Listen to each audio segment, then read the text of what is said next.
Guys, today we're going to do a quick unboxing nitong DDPAI na dual channel na dashcam. It has a 1944P na high na resolution, and ano siya, no, I can see na magandang mukhang maganda tong product na ito. So we're going to test it out sa kotse natin, no. And what's nice dito is meron siyang parking protector. So keep an eye on your car while naka-park, and 24 hours ang parking monitor. Definitely meron siyang high capacity battery inside. And meron din siya dito save the storage technology to prevent TF card na error. And of course, siyempre, cycle recording. So tara, buksan natin. So hi guys, ako pala si Richmond ng Gadget Sidekick and welcome back to my channel. So right now, buksan muna natin tong DDPAI na dual channel dashcam.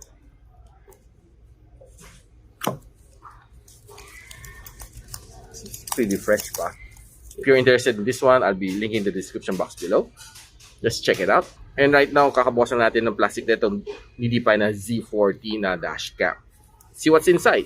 Sa pagbukas natin, there's two boxes. This one is the main camera, Z40, and the other one looks like a rear camera. Buksan muna natin main camera. So this is the main camera module. Sa likod, we have 3M na VHB na tape, dual-sided tape. So we have yung kanyang display here na ano siya, no, Wi-Fi capable. So pwede mo link to sa inyong phone with this is the password by default. So itong unit ito is not a touchscreen. So you have 4 buttons over here. So probably the only thing na might make this a little bit smaller is make it touchscreen para mas mabilis, no. So this one is setting, mic, album, and lock. You can twist yung angle ng yung camera depending sa kailangan mo. And here on the side is the speaker. Dito sa gilid is the slot for the micro SD card. Underneath you have your Type-C port. Other things inside the box: transparent sticker na nilagay natin sa windshield, spare na dual-sided tape, our user guide. We have your cigarette port charger na USB. Of course, our cable, USB Type-C. And of course, ito pang sungkit natin para sa side for better cable management. So right, nabuksan na natin tong sa rear camera natin. So pagbukas natin, we can see the rear camera module. And malit lang siya, no? I'm pretty sure this is easy to mount sa yung rear na windshield. And at the same time, pwede mo siya adjust, okay, para makalibrate pa mabuti ang yung angling. So ganito ang pin niya, no? And this one is connected here all the way papunta sa likod. Okay? Yan.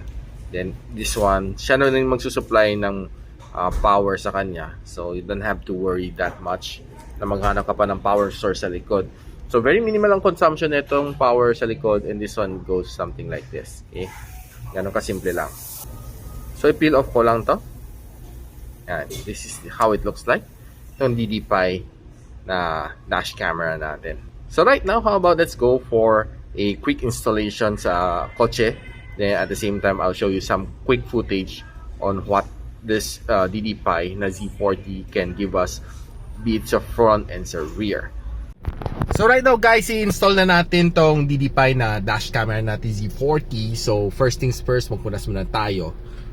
Make sure na malinis, no, yung surface sa pagkakapitan natin nitong dashcam. So meron akong wet ones, so punasan ko lang, then i-dry ko siya ng tissue. So meron tayong social na tissue galing Starbucks. So punasan na natin, no, to make sure tuyo siya bago natin didikit yung ating dashcam. Yan. And so gamit natin si SanDisk na high endurance na micro SD card. So high endurance is para sa mga mga laging nag-read and write, para mga dashcam, mga surveillance cam. Suggest ko to, no, para mas matibay, mas tumatagal. Kasi mga normal na micro SD mas mabilis masira dahil sa init. Pero itong high endurance, so far tested ko, okay siya. I'll be linking on the description below. So para mas madali ang trabaho, i-mount mo muna ang yung micro SD card papasok before nyo ikabit. So this one supports up to 128 GB na micro SD card. So tanggalin muna natin yung film.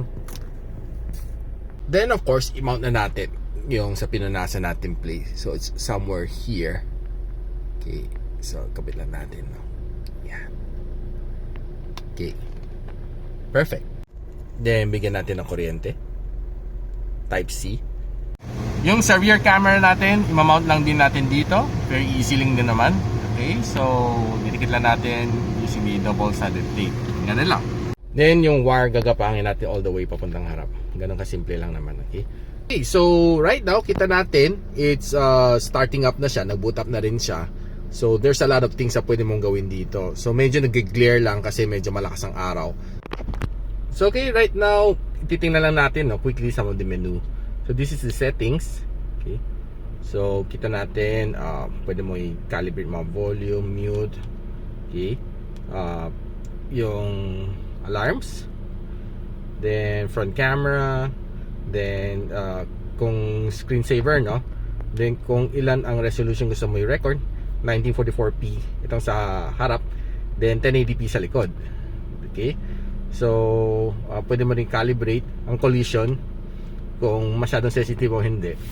Then time-lapse din na parking mode, pwede may calibrate dito. At the same time pati some calibration dito ng nitong dashcam. You can do everything here. So format ng yung card. Recording paused. Formatting. So best is to format your SD card whenever you install your dashcam para to make sure na optimal ang setting niya. Recording. Then restore. Okay, and you can connect to Wi-Fi para sa app So timestamp, turn on mo lang para makita mo oras. Then yun lang, more or less ready to go na ating dash camera. So pwede mo i-calibrate ang tong middle line. So depende sa inyo Make sure na okay. Ayan, before set okay. Ayan, so okay na tayo dyan. So para makita ang view sa rear camera, pasok lang kayo sa settings Then i-select mo rear. Then go back. Makita mo na kung ano makikita sa likod ng iyong kotse. So this is what I can see. Okay din siya pag umaatras ka. It might be helpful as well. So right now, let's take this camera for a spin.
So kung napansin nyo, naka-off siya. Actually, hindi siya naka-off. Nag-record pa rin siya dahil naka-turn off siya every 30 seconds to save battery. Para hindi ka rin distracted while you're driving. Pero pag pinindot mo, kita mo it's recording. Ayan, button. So guys, makita natin kahit gabi na, makita mo yung enhancement ng kanang color is great. Makita mo on the actual, ito itsura niya, But when you see it in the camera, it is a bit brighter sa camera ni DDPAI. So when it's dark out there, makita natin mas enhance ang kanang color And to be honest with you, I'm impressed Kita mo dito sa labas, it's quite dark. Pero pagdating dito sa DDPAI na Z40, halos malinaw pa rin. So natry natin to DDPAI na Z40, and what I can say is that it's pretty easy to mount, easy to use, and I can say na pagdating sa cable management, sobrang nalinis, no? There are other dashcam na kailangan mo pa mag-tap ng power source from the rear, and this one hindi mo na kailangan mag-tap. So igagapa mo lang all the way sa inyong kisame papunta doon sa rear camera. So wala ka ng problem sa power, and pagdating sa cable management, it's very easy. And pagdating sa resolution, kasi it gives me good resolution capturing, especially pag tinitingnan mo ng plate number sa harap mo, sa likod mo. I can say na pretty clear naman, decent naman ang kanyang resolution na nakaka-capture dito sa camera. And so guys, kung gusto nyo malaman kung saan na pwede mabili ito DDPAI na Z40, I'll be linking in the description box below. And if you like this video, don't forget to like, subscribe, and of course, click na rin bell icon para hindi nyo ma-miss mga future uploads dito sa aking channel. So ako pala si Richman and you're watching Gadget Sidekick. What's up?